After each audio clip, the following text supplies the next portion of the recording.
हम सभी के घर में लड्डू गोपाल जी होते हैं और हम सभी उनसे बहुत प्यार करते हैं। हमको हमेशा ये चिंता रहती है कि उनका किस तरह से ख्याल रखें, हमसे उनकी सेवा करते में किसी तरह की कोई गलती ना हो जाए, हमारे कान्हा जी को किसी तरह की कोई परेशानी ना हो। कान्हा जी की सेवा करते वक्त हमें कुछ बातों का विशेष ध्यान रखना चाहिए। सबसे जरूरी यह बात है कि जब हम कान्हा जी को घर में लाएं तो उस दिन से घर कान्हा जी का घर हो जाता है।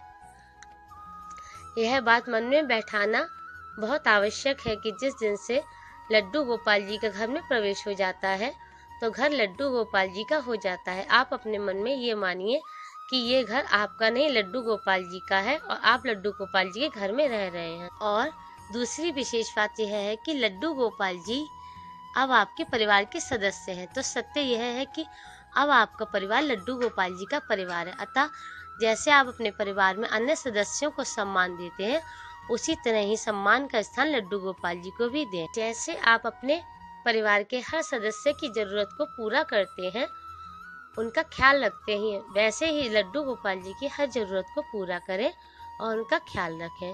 प्रतिदिन प्रातः काल लड्डू गोपाल जी को उठाएं और उन्हें स्नान कराएं। जिस तरह से आपके परिवार के सदस्य सर्दी में गर्म पानी से और गर्मी में ठंडे पानी से स्नान करते हैं, उसी तरह ही लड्डू गोपाल जी को भी स्नान कराएं। मौसम के अनुसार ही पानी का चयन करें। स्नान के बाद प्रतिदिन उन्हें धुले व स्वच्छ वस्त्र धारण कराएं। गर्मी में हल्के जेवर पहनाएं और हल्के कॉटन आदि के वस्त्र पहनाएं और सर्दी में वूलन के वस्त्र पहनाएं। जिस जल से ठाकुर जी को स्नान कराया है, उस पवित्र जल को सारे घर में छिड़कें और चरणामृत की तरह खुद भी ग्रहण कर लें। उस जल को ग्रहण करने से आपके बॉडी में ऊर्जा आएगी और रोग आदि दूर होंगे। जिस दिन से कान्हा जी को घर में लाते हैं, उसी दिन से उनकी प्राण प्रतिष्ठा हो जाती है। वह एक मूर्ति न रह के जीवित हो जाते हैं। जिस प्रकार आपको भूख लगती है, उसी प्रकार लड्डू गोपाल जी को भी भूख लगती है। अतः उनके भोजन का ध्यान रखें। भोजन के अतिरिक्त सुबह का नाश्ता और शाम के चाय नाश्ते आदि का भी ध्यान रखें। अगर आप ठाकुर जी को अपना बच्चा मानते हैं, बाल रूप में मानते हैं, अपना भाई मानते हैं, तो उन्हें जिस प्रकार छोटे बच्चे को अपने हाथों से खाना खिलाया जाता है, उसी तरह से अपने हाथों से खाना खिलाएं। घर में आप अगर किसी प्रकार की कोई भी खाने की वस्तु लाएं तो उसमें ठाकुर जी का हिस्सा अवश्य रखना चाहिए। हमारे कान्हा जी को तामसी पदार्थों का भोग न लगाएं, जैसे प्याज, लहसुन, अंडे, मांस आदि का भोग बिल्कुल भी न लगाएं।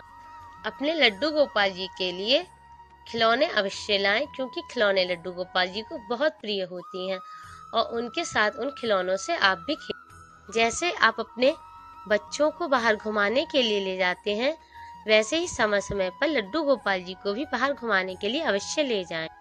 लड्डू गोपाल जी से कोई ना कोई नाता अपना अवश्य कायम करें, चाहे वह भाई हो, पुत्र, मित्र, गुरु आदि कोई भी नाता बनाए। जो भी नाता लड्डू गोपाल जी से बनाए, उसको प्रेम और निष्ठा से निभाएं। आप चाहे तो अपने लड्डू जी को कोई प्यारा सा नाम भी दे सकते हैं। लड्डू गोपाल जी से प्रेम पूर्वक बातें करें, उनके साथ खेलें। जिस प्रकार घर के सदस्यों को भोजन कराते हैं, उसी प्रकार उनको भी प्रेम से भोजन कराएं। पहले लड्डू गोपाल जी को भोजन कराएं, उसके बाद स्वयं भोजन ग्रहण करें और इस बात का विशेष ध्यान रखें कि उनके भोजन में तुलसी दल अवश्य रखें। हर रात्रि में लड्डू गोपाल जी को शयन अवश्य कराएं। जिस प्रकार एक छोटे बालक को प्रेम से सुलाते हैं, उसी प्रकार से उनको भी सुलाएं, थपथपाएं, लोरी सुनाएं। हर रोज उनको प्रेम पूर्वक उनके नाम से पुकार कर जगाएं। यूं तो हम प्रत्येक जन्माष्टमी पर लड्डू गोपाल जी का जन्मदिन धूमधाम से मनाते हैं, उनकी पूजा अर्चना करते हैं। किंतु यदि आपको वह तिथि याद हो जिस दिन लड्डू गोपाल जी आपके घर में आए थे, उस तिथि को लड्डू गोपाल जी के जन्मदिन के रूप में प्रति वर्ष मनाएं। उस दिन बच्चों को घर पर बुलाएं और जिनके घर लड्डू गोपाल जी हैं, उनको उनके लड्डू गोपाल जी के साथ बुलाकर उन सभी के साथ लड्डू गोपाल जी का जन्मदिन धूमधाम से मनाएं। बच्चों को खिलौने दें। लड्डू गोपाल जी का श्रृंगार हम सभी करते हैं। लड्डू गोपाल जी का श्रृंगार करते हुए हमें कुछ खास बातों का ध्यान रखना चाहिए कि उनके सारे शरीर पर रंग न लगाएं, उनकी आंखों पे रंग न लगाएं और उनके शरीर पर मिट्टी न लगाएं। किसी भी प्रकार की मिट्टी से उनका किसी भी प्रकार का कोई श्रृंगार न करें, क्योंकि जैसे एक छोटे बच्चे की त्वचा नाजुक होती है और हम अपने छोटे बच्चे के शरीर पर रंग लगाकर उसे पूरे दिन नहीं बिठा सकते, उसकी त्वचा पर एलर्जी हो जाएगी। उसी तरह से ही कान्हा जी भी बाल रूप होते हैं। लड्डू गोपाल जी को सजाना भी जरूरी है, लेकिन उन्हें सजाते वक्त इस बात का ध्यान रखें कि कोई भी हार्मफुल प्रोडक्ट यूज ना करें, वही प्रोडक्ट यूज करें या चीज यूज करें जो उनके लिए लाभदायक हो, जो किसी छोटे बच्चे की त्वचा को नुकसान न पहुंचाएं। लड्डू गोपाल जी के वजन के साइज के हिसाब से ही उन्हें ज्वेलरी पहनाएं। उन्हें ज्वेलरी पहनाते वक्त ख्याल रखें कि उन्हें आप हल्की ज्वेलरी ही पहनाएं। उनके सिर पर जो मुकुट लगाएं वो उनके वजन के हिसाब से ही लगाएं, ज्यादा भारी मुकुट ना लगाएं। एक बात का विशेष ध्यान रखें कि लड्डू गोपाल जी को किसी आडंबर की जरूरत नहीं होती, दिखावे की। वह भाव प्रेम के भूखे होते हैं। आप उनके लिए कर सके तो प्रेम से उनकी सेवा करें, अपने आप को प्रेम से उनके आगे समर्पित कर दें। उन्हें खुश करने के लिए किसी से द्वेष वगैरह मन में ना रखें। अगर आप कान्हा जी को दिल से अपना मानेंगे, उनसे दिल से प्रेम करेंगे, तो कान्हा जी भी आपको दिल से अपना मानेंगे और आपसे दिल से प्रेम करेंगे और आप पर हमेशा प्रसन्न रहेंगे। और भी बहुत से कार्य ऐसे हैं जो भक्त अपनी श्रद्धा के अनुसार कर सकते हैं, किंतु यदि इन बातों पर ध्यान दिया जाए तो लड्डू गोपाल जी को आप सरलता से प्रसन्न कर सकते हैं।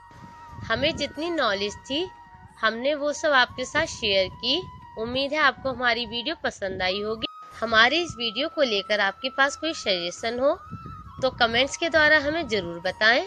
आपको हमारी वीडियो पसंद आई तो लाइक करें, शेयर करें और भी वीडियो देखने के लिए हमारे चैनल को सब्सक्राइब करें। Thanks for watching. Radhe Radhe.